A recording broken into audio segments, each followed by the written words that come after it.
unfortunately, all good things come to an end, and so my gig at Berkeley ended, and Dow wanted me to move back to Midland, Michigan. I decided that I liked the Bay Area, so I negotiated an early retirement package, and now have joined a consulting firm called Chemrist. But when I was asked to come talk to the class, it was to talk about sustainable chemistry, and I've been a part of the kind of sustainability movement for a long time, long before it was kind of a term of art.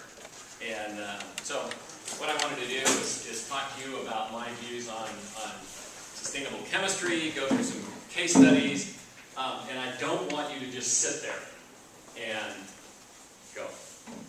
Okay? So I'm going to ask you some questions. I'm going to force you to answer the questions. If you don't answer, then I'll just sit here and be quiet until we can both stare at each other. Because I like, when I teach, I like to be interactive.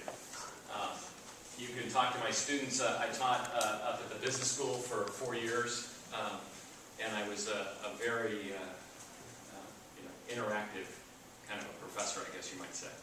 And so I want to make this interactive. So I built in some questions. I want to challenge you. I want you to challenge me. And so before I get started, though, I want to know, where are you guys from? Not location, but what schools? Are you all chemies? Are you? Where are you? Where are you from? So, chemies. Okay. And then those of you who didn't raise your hand, where are you guys from? Chemistry. Chemistry? Chemistry. Okay. Chem-bio. Okay. Okay. So I'm a chemie, but I have nothing against chem-bio, and I have nothing against chemistry. All very important stuff. Okay. But my background in Dow is I started with Dow 29 years ago, and I started as a production engineer making stuff in one of Dow's production facilities. Had fun doing that, but then saw that it was fun to kind of work with our customers, and so I had the opportunity to move into a technical service / R&D role for Dow's plastics business, which allowed me to go out and do kind of technical troubleshooting. So a customer would have a problem with Dow's plastics. I'd go out to the customer and figure out, was it a problem with the plastic or was it a problem with them? And then if it was a problem with the plastic, then I'd go back and work with the R&D organization to see what we needed to do to change it to make the applications. It was a fun job. One day I'd be at Gish Biomedical working on some heart valve, something or other, and the next day I'd be in Tijuana at Mattel, working on something far less technical. But it was fun, and got to see a lot of different industries and what goes into a lot of different things, from packaging to consumer electronics to medical to you name it. And then as I was doing that job, what I found out is a lot of questions started coming up about environmental or sustainability questions, especially around plastics. And so I asked if I could get into, if there was an opportunity in Dow to get into something like that. There was a new group forming that was called Environmental Business Development in the plastics business at Dow.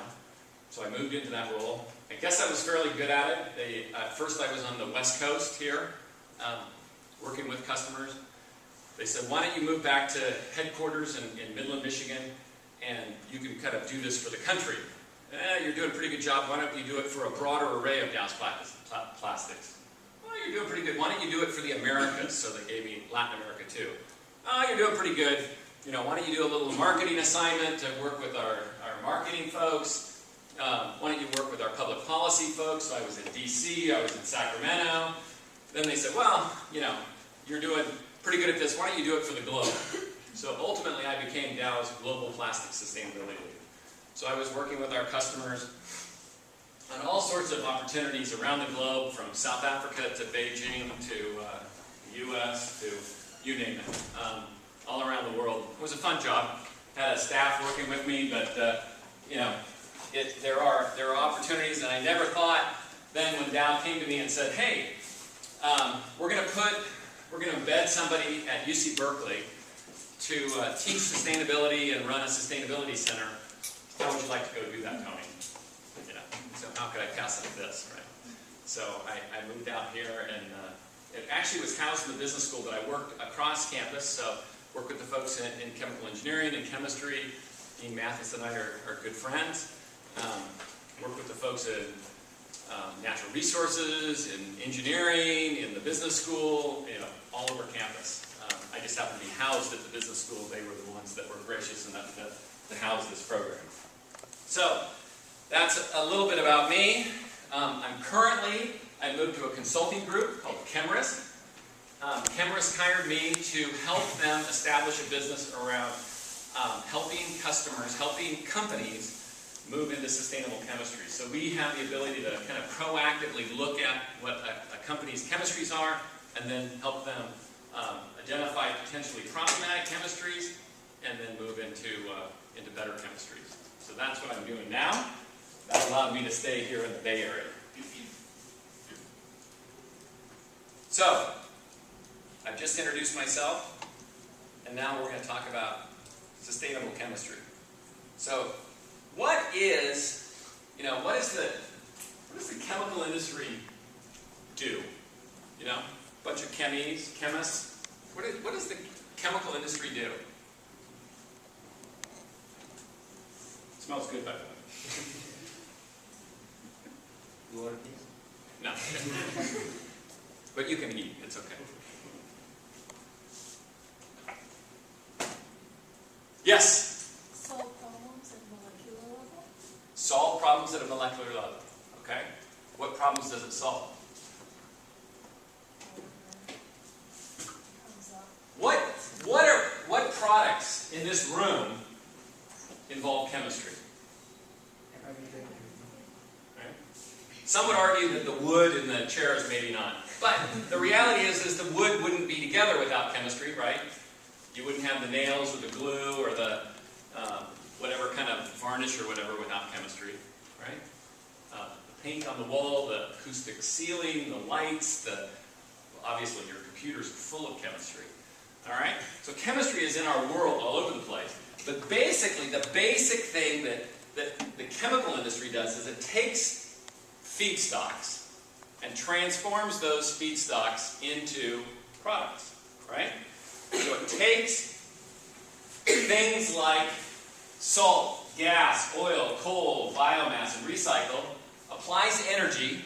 Really, a lot of what the chemical industry does is then applies. And the trick is how do we do this using less energy, right? And turns it into products for building and construction, electronics, agriculture, wire, cable, coating, automotive, on and on and on and on, right? That's what the chemical industry does. Now, is the model going to work the way it has for the next 100 years? Like it has in the past 100 years? What has to change? Yes? You don't have to raise your hand, you just blurt it out. It's okay. Design of the process? The design of the process. Why? Why do we want to change the process? Because maybe we will run out of resources. Okay. So we need to find new resources, therefore the process needs to be slightly changed. Okay. Okay, so we're going to see a change in the feedstocks, right, based on availability, that's going to cause us to change the center of the process, right, in order to supply our needs. Yeah? Too much pollution for the past 100 years. Yes? And there's been a lot of change as a result of that, too. And there's going to be more that's needed. Okay? What else? That's it? Anything else? Yes? Maybe political and economic reasons? Help me understand what you mean by that. I don't know, supplying energy and power. We can't always rely on oil, sometimes we want to be independent. Okay. Okay. So we have to be well aware of the changing nature of our feedstocks, especially as it relates to the political situation and economic boundaries, political boundaries, right? Okay. So what's happening in the U.S. right now that's a big change for the chemical industry? Fuel source. What's changing? What fuel source is changing? We're trying to go to biomass, decrease oil. Okay. Actually, most chemicals in this country aren't made from oil. You know what from? Natural gas. What's happening with natural gas right now? Yeah. Innovations in hydraulic fracturing. Fracking, right? So fracking is kind of this love-hate relationship we have with fracking, right? Well, fracking, as a result of the technology innovations that allow, from fracking, we have lots of natural gas in this country. So if you look back historically at the price, if you said, here's the price and this is time, if this is the price of oil, right,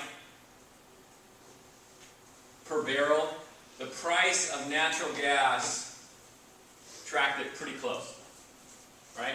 And natural gas isn't sold on an oil basis, it's sold on a million BTU basis. But it's an energy value, just like oil has it. But they would track really pretty close.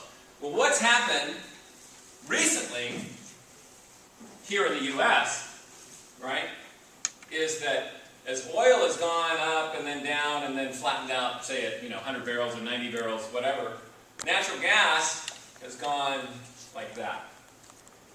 So historically, I think it's something like 15 times. So if you look at the way gas is sold, you could kind of divide the value of a barrel of oil and figure out what that price of natural gas would be. Those two have gone like this. Now natural gas is selling for $2, roughly $2 a million BTUs. Based on the price of oil, you would expect it to be, say, 10. So it's 1/5 of what it would be. And so what's happened as a result of that is just the opposite of what you said. We want to move, right? We're looking, especially here at Berkeley, we've got all this research into using biomass, right? But when the price of natural gas goes, right, you have to then compete against that. And when you've got a new feedstock like, corn or ethanol from corn, you have to compete against this natural gas, right? And when you extract natural gas from the earth, what comes out? Have you any idea? What is natural gas? Methane from the ground. Methane and? The natural gas. Well, methane is natural gas. But Okay. natural gas, when it comes out of the ground, is primarily methane. Maybe 85%, 90% is methane. But what's that other 10 or 15%? Sulfur. Nope. Ethane, propane, butane. The other anes. Okay? And so what happens is they take that natural gas and then they split it. Okay? The methane will go primarily to power plants. Will go to your home so that you can heat your home, right? It'll go to various industrial processes. Okay? So folks like Dow would use it to run boilers or something like that. But then that ethane and propane and butane, they separate out. And so Dow says, hey, we'll take that ethane. We know how to turn that into ethylene. And once we have ethylene, then there's a whole chain of things that can be made from the ethylene supply chain, including polyethylene, which is the most common plastic. Okay? Now, so what you could do is say, I can take biomass, right, and I can apply some microorganisms that eat that biomass, the sugars in that, right, and then I can have ethanol. With ethanol, I can then turn that ethanol into, the same supply chain. But you can't do it for equivalent of $2 a million BTUs for that natural gas. So it's actually, what's happening here with fracking is hurting that transition right now. It's very interesting dynamic, and not something I think people expected to have happen. All right? I had a little video, I'm going to skip it. Since we don't have speakers hooked up, and it would be a disaster. Anyway, so basically, what I wanted to do was, since I've been with Dow for 29 years, just retired a few months ago, talk about Dow from a sustainability standpoint. And the reality is most chemical companies have similar programs. You know, they're going to vary. Dow has some 2015 goals. So in 2005, they established 10-year goals around sustainability. Those goals talk about climate change, energy efficiency, breakthroughs to world challenges, product safety leadership, contributing to community success, and the local protection of human health and the environment. All of which surround sustainable chemistry. And Dow realizes that it has to, do its part to make and improve the chemistry that of the chemicals it produces. Okay? So in this video, it talked about 95% of all products enabled by chemistry, 95% plus. You have a hard time identifying really any products. Okay? Dow's reduced its greenhouse gas emissions by more than 25% since 1990 and saved, I think now, over $10 billion. So why did Dow do it? Were we worried about global warming?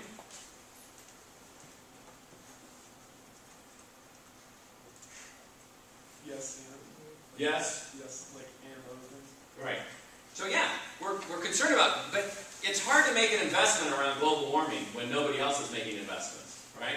But if you're going to save $10 billion by saving energy, there's a good reason, there's a good business reason to go do it, right? So we did it because it was the right thing to do, and it saved money, okay? A lot of money. It's 20 times safer working at Dow than it is your local grocery store. Do you believe me? Why do you think that is? Come on, Dow! Nasty chemicals, big machinery, everybody's getting hurt every day, right? Regulation, automation. Strong regulations and all of the mechanisms for automation. But doesn't Safeway have those same regulations around safety? Right?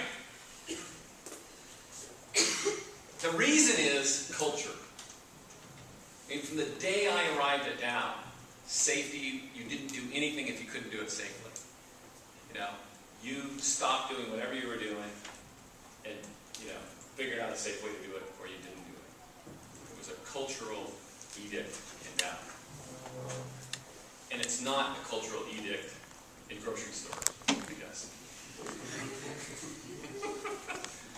Now, granted, there probably aren't too many people dying from box cutters opening up, whatever, right? But still, there's lots of accidents, lots of back injuries and cuts in stores, which are recordable incidents. Right? And Dow doesn't find those acceptable, right?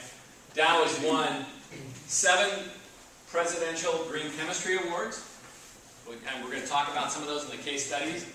And Dow's insulation products, this is one interesting one, save more greenhouse gases every year than Dow uses, right? So a lot of products that Dow makes go into the building and construction industry, especially in insulation products. And those products sit there, on the side of your house, on the side of a building, doing their job year in and year out, and save a lot of energy. A lot of energy. And that's just one product line. So, do you want to go through the details of the goals? You can go to Dow's website. I don't think, I want to leave some time for kind of Q&A here. What time do you guys usually get done? 7:30? Okay. So, when I talk about sustainable chemistry, a lot of people talk about green chemistry.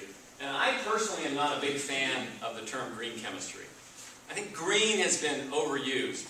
I know, she's grinning back there because she's probably taking a green chemistry class, right? But this is just my opinion, okay? And here's why I say that, because green is kind of overused. Everything's green this, green that, right? And when I think about sustainable, green tends to be kind of environmentally focused. And when I talk about sustainable, I talk about environmentally sound, but also socially considerate and financially viable. So when I taught a class up at Haas called Metrics of Sustainability. So how do you measure sustainability? And I always emphasize that it had to be all 3 legs of that stool. It had to be environmentally, socially, and financially appropriate. Otherwise, if you've got the greatest product from an environmental and social standpoint, but you're not making any money, how long is that product going to be around? Right? Even if you're a volunteer organization, right, you've got to have the financial wherewithal to keep it going, right? Even volunteer organizations, you have to have people that can volunteer their time, right? That have parents that support them or something, right? So you've got to have those three. And so I think of sustainability in terms of those three legs, and that's why I like the term sustainable chemistry versus just green chemistry. But I know I'm losing the battle, but I'm used to this. So, have you heard of the 12 principles of green chemistry? You have them memorized? Okay. Keith Alexander's class or something. So, the 12 principles of green chemistry. It's better to prevent waste. Right? Don't, why make a bunch of waste and then have to figure out how to clean it up afterwards, right?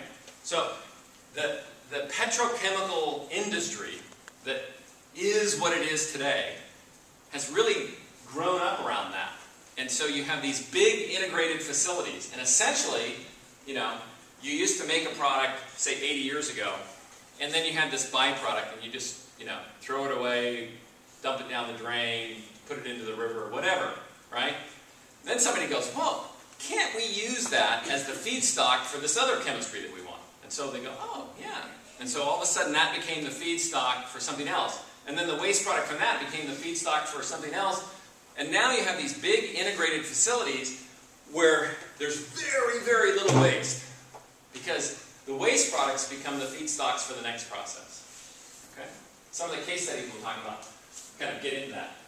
You want to maximize incorporation of all materials. You want to minimize toxicity. You want to preserve the efficacy of function. It's got to do what it needs to do, right?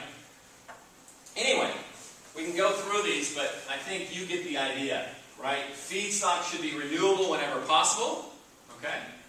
Unnecessary, don't go do a bunch of chemistry that you don't need to go do, right? Catalytic reagents, end of function, do they persist, right? So it gets at if you've got something at the end of life, does this persist?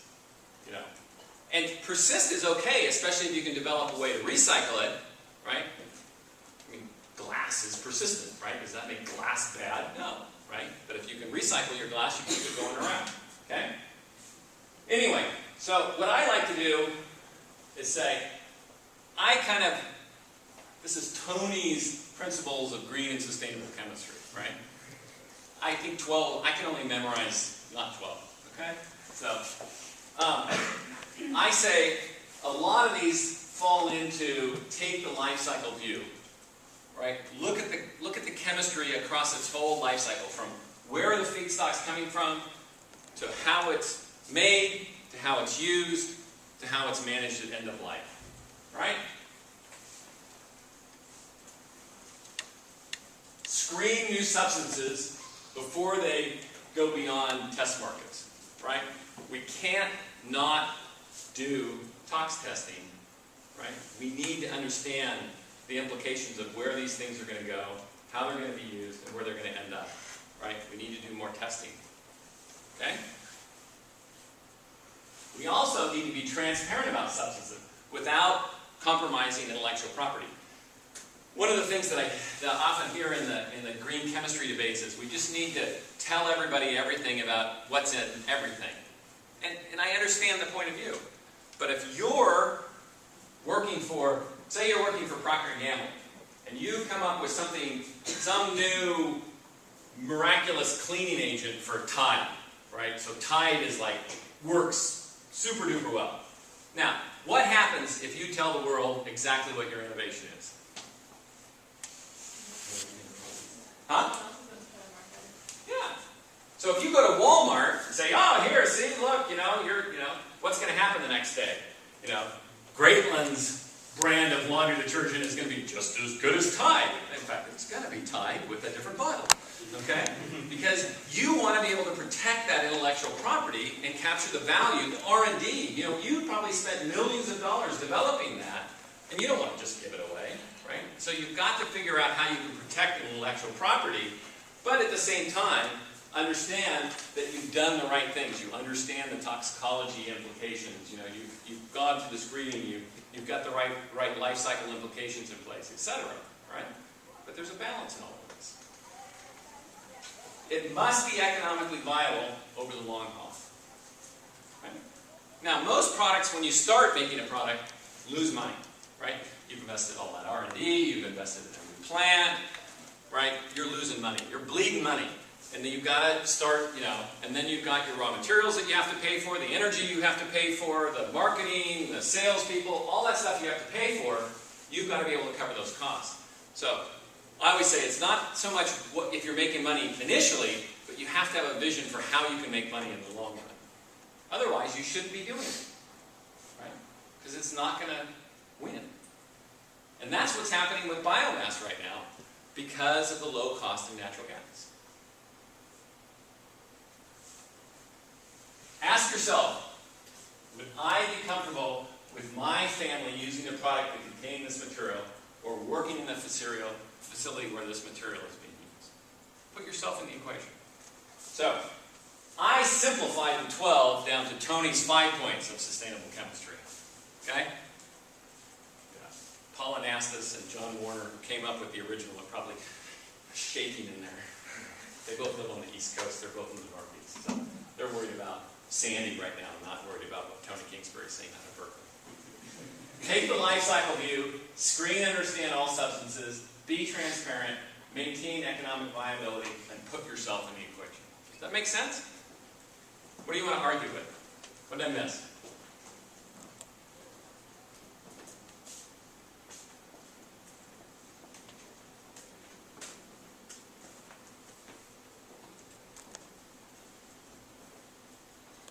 I think this one right here.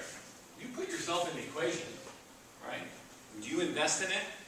Would you want to put it on, you know, would you want your, well, maybe I shouldn't say your brother or sister, maybe you would want them to use it, you know, they get a rash or something like that. Not a good question.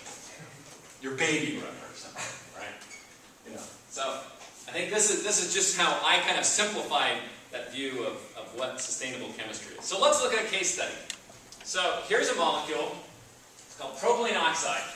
Propylene oxide, how many of you are very familiar with propylene oxide? Nobody's raised their hand. Exactly. No reason for you to be very familiar with propylene oxide. Propylene oxide is an intermediate chemical. It's hardly ever used as, you know, kind of in any final products. It's used as an intermediate to making a bunch of other things. So the traditional route for making propylene oxide is taking propylene. Okay, remember I said natural gas, part of natural gas is methane, ethane, and propane. So you can take propane and turn that into propylene. Then you react the propylene with chlorine and water, and you get chloropropanol, and then you add hydroxide, and you end up with propylene oxide, chlorine, and water. And then you recycle the chlorine back around to the front end, but you've got chlorine and water, and driving the water off is very energy intensive. So you have to do this in this giant integrated chlorine-containing plant. You don't really want the chlorine in there, but you need it for the reaction. Okay? That's the historical way of doing that. So they said, now, could we do this better? Right? So somebody came up with a route that they call POSM, propylene oxide styrene monomer route. Right? So you take propylene, ethylbenzene, and oxygen, and you end up with propylene oxide, styrene, and water. So styrene is another common chemical used in a lot of different products and processes. Now, what's wrong with this?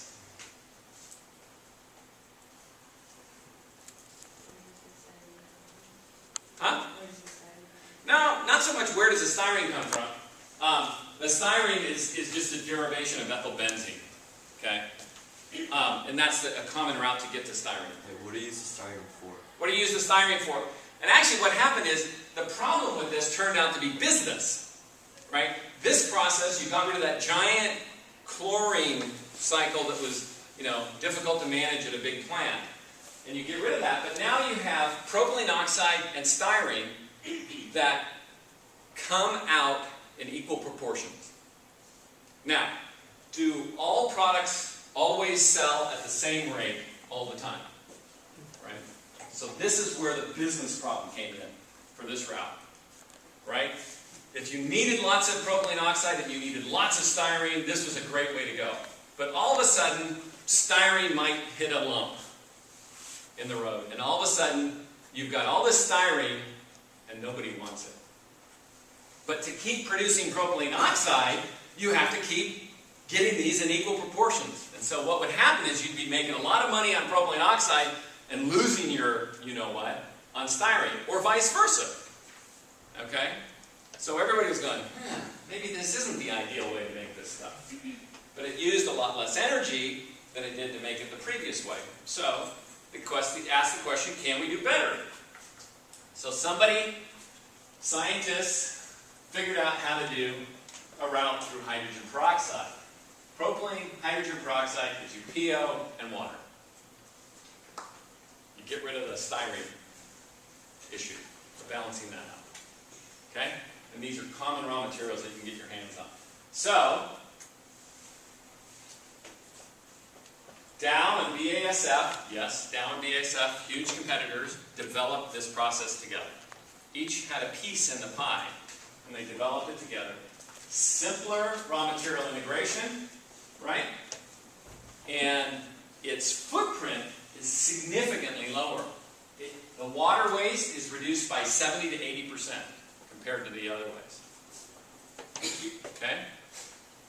Energy is reduced by 35%. It's good. Saves money.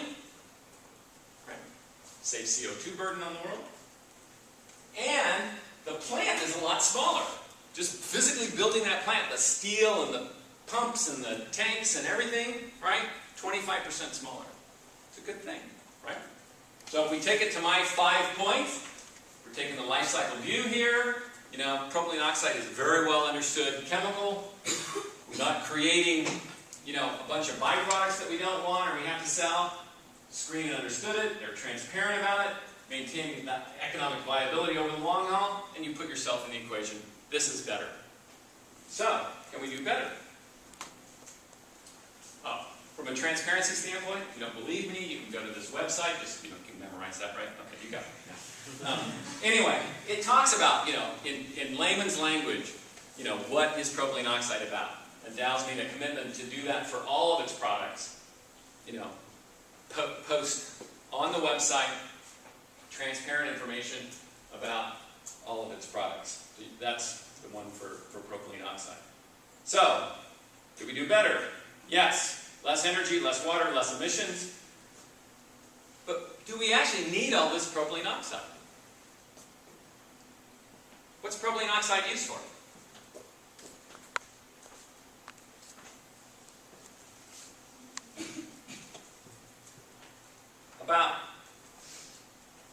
So propylene oxide is this intermediate chemical, right? So maybe we should ask ourselves, where is it going? Is there a different way to get to a solution, right? Who was it back in the back, right? Our processes are providing solutions to society. So 60 to 70% of all of the propylene oxide in the world goes to make polyester polyols that are used to make urethane foams. And usually at this point I say, you're sitting on urethane foams. But no, you guys are sitting on wood chairs. But, so like your car seat, right? Your bedding at home, your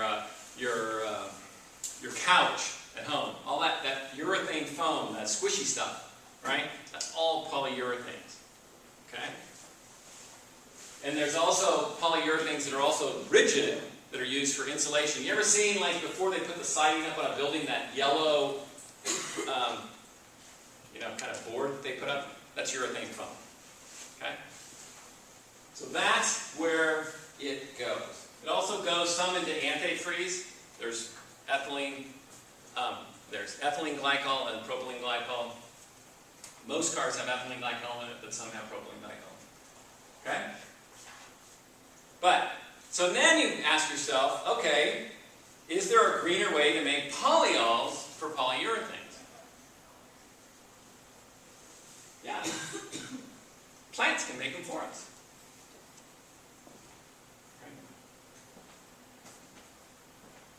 You can take soybean and actually have the plants make these polyols for us. Right? So Dow developed a soy-based polyol. Right? One of the problems that they had to overcome was, so you get into your car, it's been sitting out in the sun all day, and it smells like kind of old French fries. Not the appealing new car smell that you want. Okay? So they had to figure out where, because nature doesn't make it exactly the same every time. It has a few little twists here and there. So they had to figure out how to deal with that kind of old French fry smell that emerged. You know, you hop into your bed and smell that old French fry smell. Yeah. Okay. Not very pleasant. But they figured it out. It uses up to 60% fewer fossil resources, right? Because you're not making the polyols probably from natural gas, right? Now, works good from a life cycle view. We understand all the substances, transparent. Actually, this should be switched to a no. Because it's struggling to be cost competitive with, kind of at a molecular level, it's basically the same stuff that if you make it out of natural gas. So it's struggling for market viability. Okay? So we know how to do it. We know how plants can help us do this, but that doesn't mean that the marketplace wants it, right? And is willing to pay for it. So, if we look back at this, why is it necessary that sustainability is an interdisciplinary effort? As the chemists lead.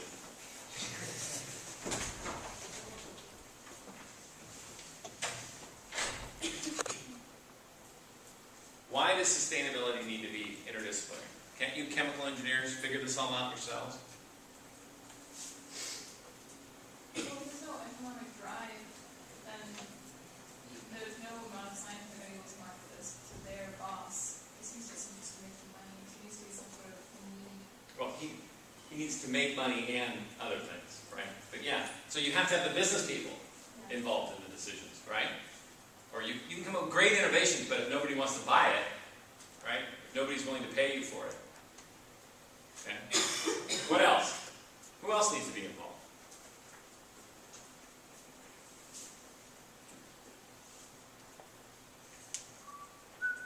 No, you can't talk. Somebody else has to. Yes? Could the government play a role? Okay, so government plays a role in this, right? What are some policies? Sometimes government has to get engaged, and actually has been very engaged in the support of new emerging technologies, right? A lot of the funding that Cal gets comes from the government on research projects, right? Because industry would come in and go, boy, that's a lot of research that needs to be done in this area. How about if we let the government do the really basic, support a lot of this basic stuff so that we can get to the point where we have economic viability, right? So government has a role to play. There's also public policy side of it, farm policy or whatever that needs to get involved oftentimes, okay, right?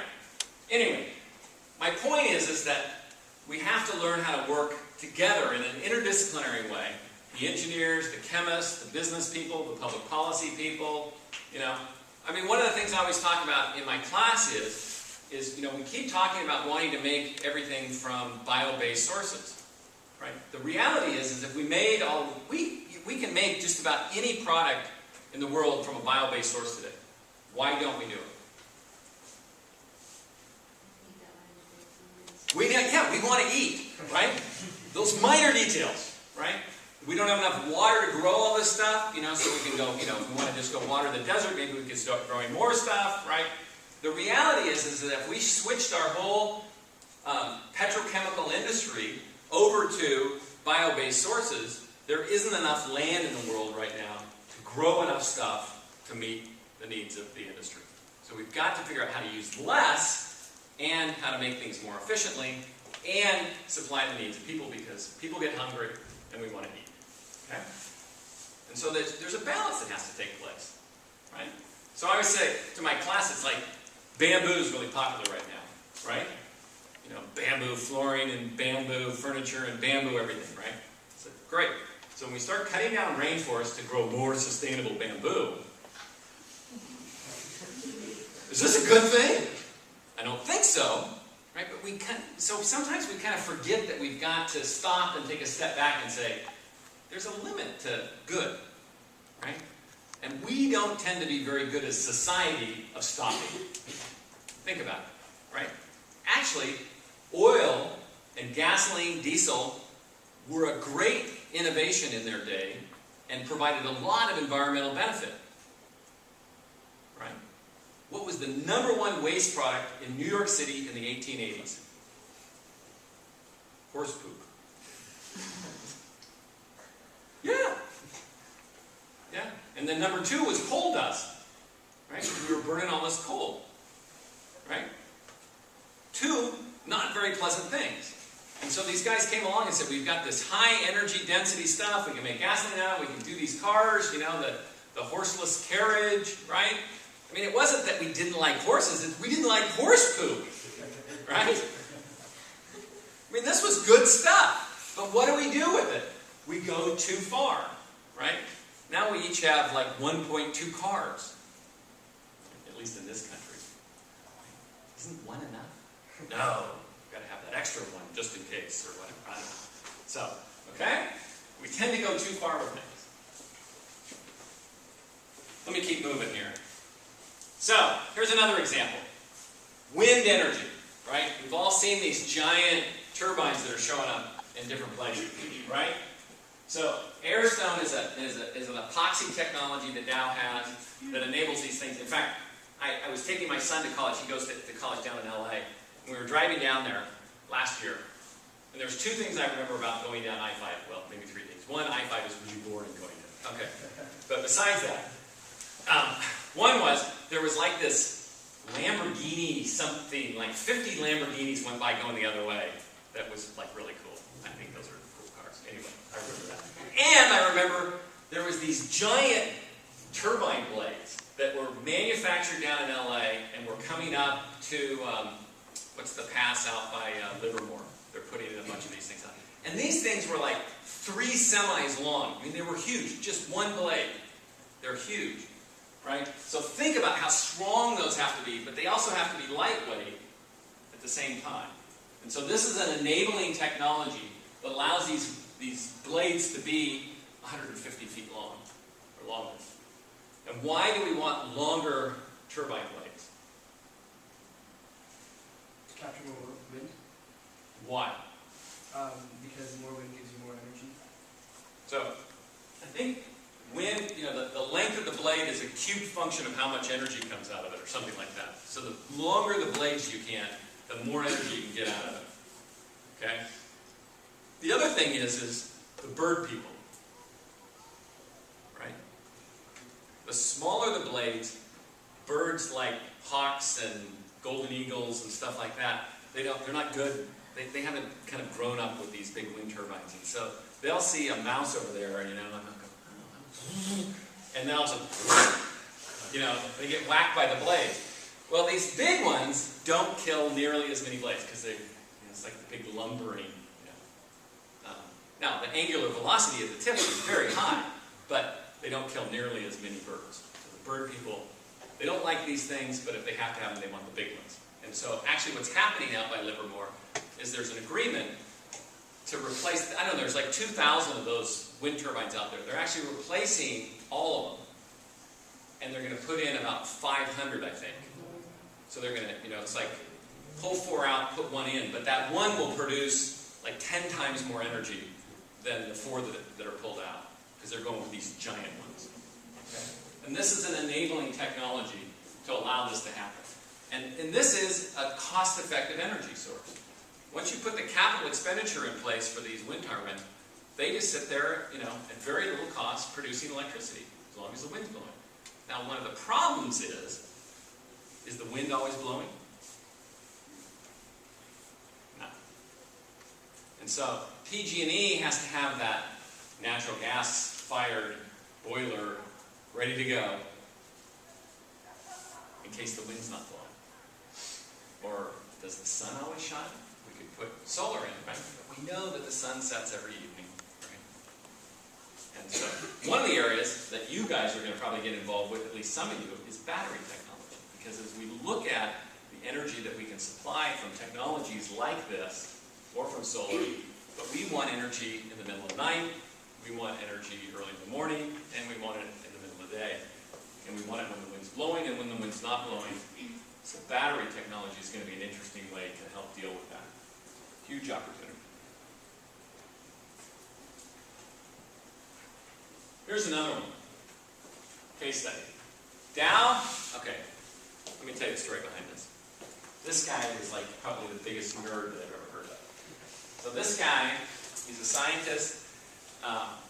He was on vacation in the Caribbean. He was laying on the beach, and he noticed that there was fewer sandflies in one area of the beach than there was in the rest of the beach. Okay. Who notices the quantity of sandfly density when they're on vacation laying on a beach in the Caribbean? This guy did. So he took a sample of the soil where he noticed that there was fewer sandflies. And it turned out is that there used to be an old rum distillery near there, and that the sugars from that rum distillery had been seeping into the ground. The sugars seeping into the ground were being eaten by this microorganism, the spinosad microorganism, and bugs, when they eat the spinosad, die. It's a great insecticide. That's why there was fewer sandflies. So they isolated the spinosad, this microorganism that when it eats sugars, produces a natural insecticide. And so they figured this out, right? And now, through a fermentation process, you have a natural insecticide. In fact, probably, I know this is going to be a shocking to some of you, a lot of your organic foods that you get, fruits and vegetables and nuts and things like that, have actually been treated with an insecticide, this insecticide. Because if you feed it organic sugars, it's a naturally occurring organism, it meets all the requirements of organic. It's like sacrilegious in Berkeley. Oh no! But it's nature's own, right? This is nature's own insecticide. Right? It's true. I'm not lying here. This is true. So this nerd who found this stuff on the beach in the Caribbean, right? The other cool thing about it is you don't have to apply much of it. Very, very low levels of it. It has the absolute lowest rating of toxicity that the EPA has for insecticides, right? It's actually been used. This is true. They ran into. It also works effectively for mosquito larvae. So they've actually used it where they had outbreaks of malaria and dengue fever in cities. So what happens in cities sometimes is they've got open water source maybe on the roofs of all the houses, and if it's stagnant, then you get the mosquito larvae in them. They've actually found a way to take pills with the spinosad in it, throw it in each of the tanks, and it kills the larva, and you can drink the water, and you're fine. That's how safe it is. Okay. And you don't get malaria or dengue fever. It's good. Okay. Very low water solubility, very low mammalian toxicity. The one problem that they found with this, there's probably more than one, but the one I remember the story of, is that it can kill bees. I know, isn't that sad? So they have to watch out to not apply it when trees are flowering, for example. So you don't want to go treat an almond orchard when all the flowers are out, because that's when the bees are out. Okay? And so they have to be careful about when it's applied, because you don't want to kill the bees, because bees are good. We like bees. Bees provide a lot of economic activity for the world, California especially. Okay? But you have to figure these things out. Right? So I like this one. Takes the life cycle view, screen it, they understand it very well, they're transparent about it, it's economically viable. I wouldn't mind having this in my organic foods. Okay?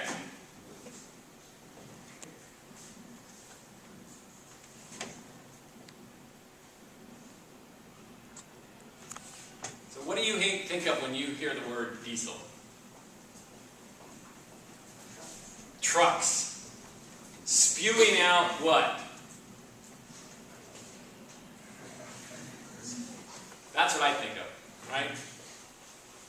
So, is this a good thing? No. So Dow developed a diesel particulate filter. So these are filters that you can put in a truck or a car, any diesel, right? And then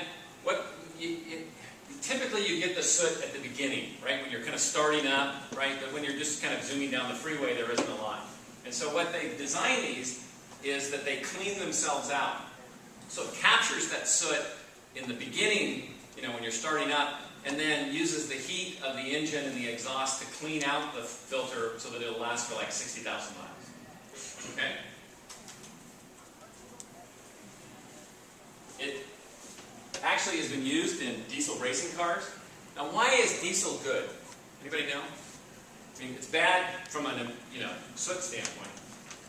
Diesel particulates. Why is it good? When I go to Europe, visit friends there, they all have diesel cars. Why? There's 30% more energy per gallon in diesel than there is in gasoline.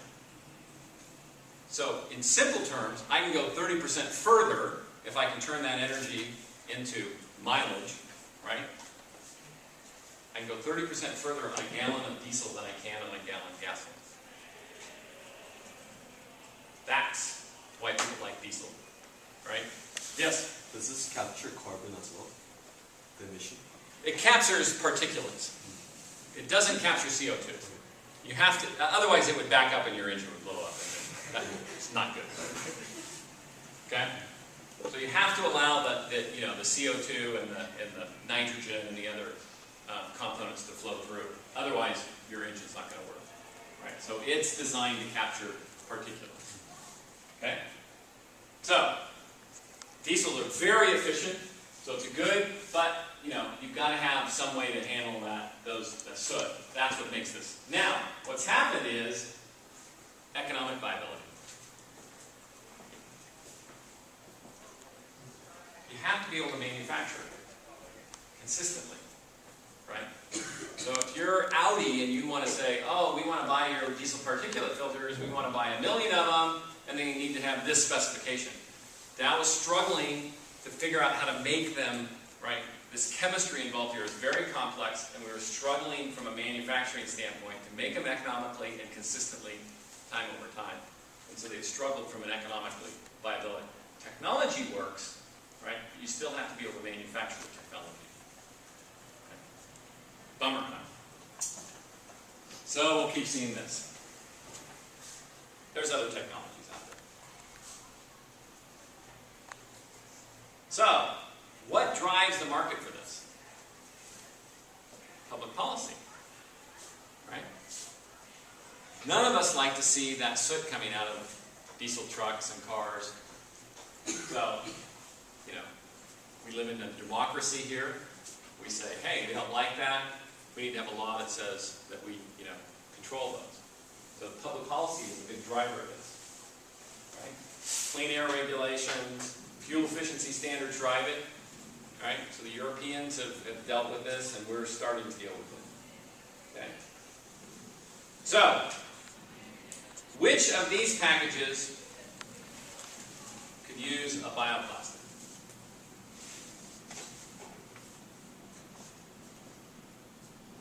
So here at Berkeley, whenever you go get a glass of water at a fast food place, what do you get? You get that little kind of clear cup that's got the green paint on it, right? What's that made from? Anybody know? It's made from bug poop. It's made from polylactic acid. Okay? And what lactic acid is a microorganism, eats sugars, and it eats those sugars, and the byproduct, the bug poop, is lactic acid.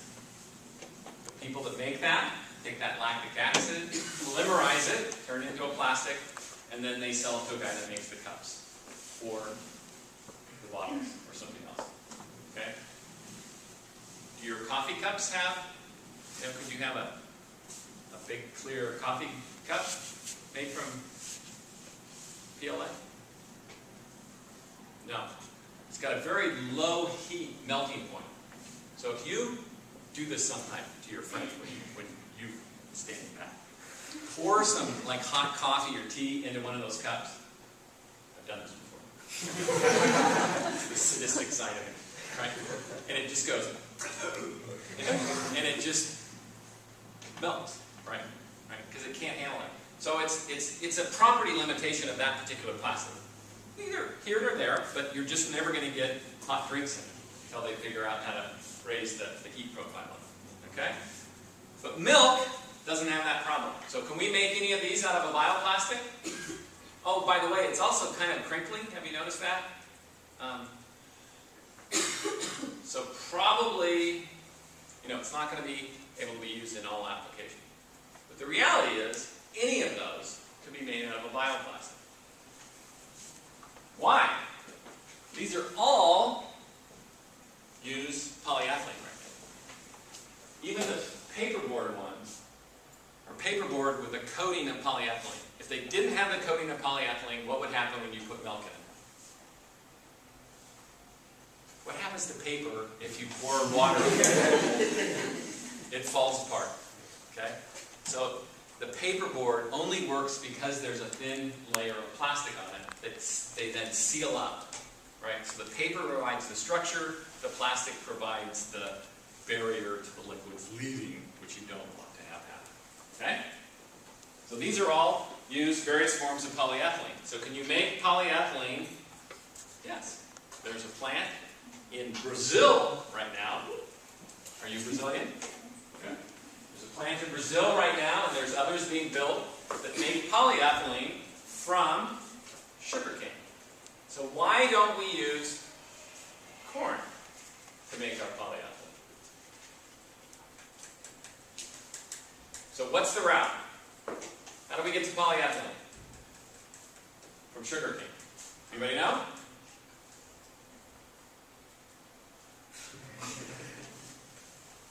Think about it. I've already given you the answer I told you earlier. Ethanol. Huh? Ethanol. Ethanol. Right. So you take sugarcane. Have you guys seen sugarcane? You know what sugarcane looks like, right? It's a woody stalk. It's got this kind of outer fibrous part. Then the inside is the sugary part. So they squeeze the sugar out of it, right? They take that sugar, ferment it. Only takes about 4 to 6 hours. And the microorganisms turn that sugar into ethanol. And then it's a simple separation process, ethanol from the water, right? Take the ethanol, turn the ethanol into ethylene, ethylene to polyethylene. Okay? At a molecular level, this is exactly the same stuff as it is made from natural gas. The only way you can tell the difference between the products made from sugarcane and the products made from natural gas is what? Carbon dating. Literally. New carbon versus old carbon. Right? The stuff that comes from sugarcane is new carbon. The carbon has been captured out of the air by the sugarcane plants. The CO2. Okay?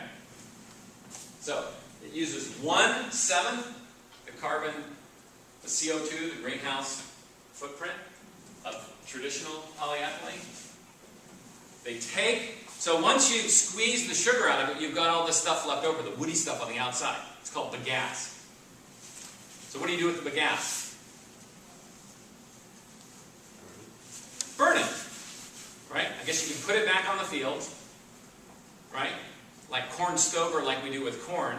But what they do is they actually burn it, and it produces all the energy they need to run that separation process. The main thing is you've got all that ethanol and that water, and you've got to run that separation process. It actually takes a lot of energy to drive those two apart.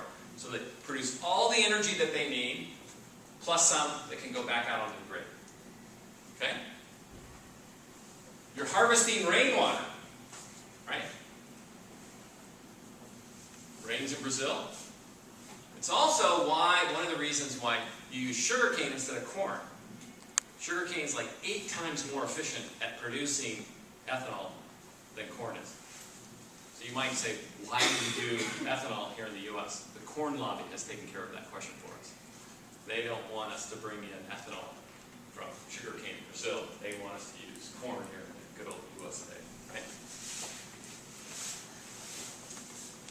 It's interesting. They also noticed that you have the potential, after you've harvested this stuff, for the soil to be depleted. So they started figuring out if they put trees along the waterways that are adjacent to these fields, they could stop that erosion, maintain those nutrients. They also figured out that after they burned the bagasse, they had ash left over. Plus they had all this water that came from the separation process of the ethanol in the water, and so they slurried up the ash and that water and pump it back out on the fields and cut their fertilizer needs by half. Pretty cool. Pretty cool. Right. So we're going to see a lot more of this in Brazil, not in the U.S. Because it doesn't make an economic sense to do it in the U.S. from corn. It does make economic sense in Brazil.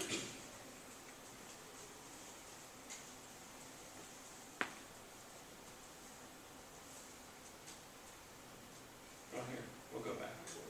So looking at this bioplastic, why is it necessary to think from an interdisciplinary standpoint here? Yeah? Politics got involved in this case because you could do it in the US, but you can't convert it. You're supposed to store it instead.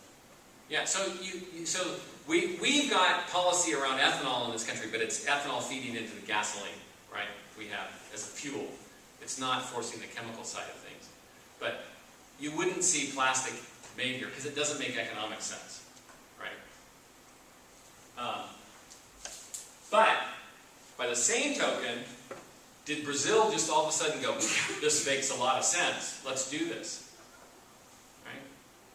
Actually, they knew that they could grow, they've got a huge sweet spot for growing sugarcane in Brazil, which, by the way, isn't near the rainforest. That was my first question when I found out. It's like, okay, you guys aren't cutting down the rainforest, are you? No, we're not. There's what's called low-density cattle grazing taking place. So there's like 1 cow on an acre in these areas. The forest, there probably was forest there, but they'd been cut down maybe 100 years ago. And so this area where they grow sugarcane, where the sweet spot for growing sugarcane, you're not cutting down rainforest. Okay? But it is, it does get plenty of rain. It grows there. Sugarcane is just like a giant grass, basically, that happens to grow 10 feet tall. And actually, one of the things that they do is they have to replant it about every 7 years. Otherwise, it doesn't produce as much sugarcane that you want. So you have kind of a cycle that you kind of plant maybe a fifth, a fifth, a fifth, and a fifth to keep it rotating so it's nice and robust sugarcane. Okay? But why do we need to be interdisciplinary in this? Why can't us chemical engineers just figure all this stuff out?